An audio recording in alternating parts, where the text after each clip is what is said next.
Hey, it's Brad with Splash Damage Tech at it again with another video on this new 2018 Barnes & Noble Nook Tablet 7-inch.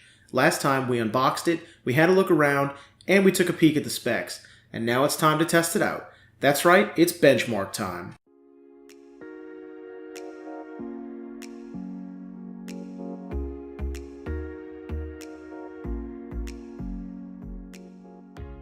Normally, I'd start with Antutu here, but unfortunately, I couldn't get the benchmark to finish on this little Nook tablet.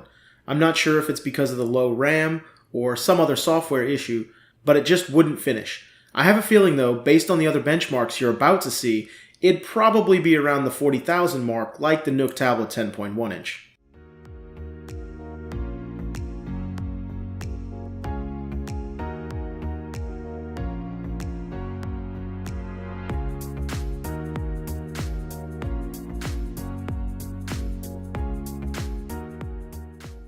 So let's move on to a benchmark that will run.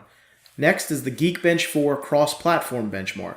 And since I've already run this benchmark on a few other devices, I simply had to run it on the Nook Tablet 7-inch and add the results to my graph. The Nook Tablet 7 performed about where I thought it would initially, with a score of 549 single-core and 1538 multi-core. This score puts it slightly ahead of the Nook Tablet 10.1 inch at 489 single-core and 1185 multi-core. This can be attributed to the stronger core performance of the Nook Tablet 7's Cortex A53s compared to the Nook Tablet 10.1's Cortex A35s. This is still a low score, however, so don't expect fantastic performance based on this. I feel like the lower amount of RAM will end up hurting the smaller Nook in the long run.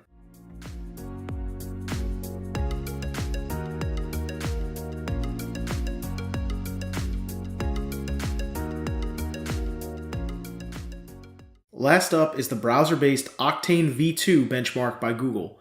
Since I also previously ran this benchmark on my other devices, I simply added these new results to the list. And this score actually confuses me a bit.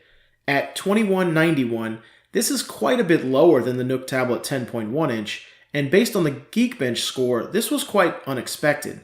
Looking at the individual scores reveals what I believe actually makes sense. The pure single-threaded performance scores tend to be on par with the Nook Tablet 10.1 or even a bit higher, whereas the RAM-dependent scores are almost always lower. We'll see how this score translates into real-world use a little later on.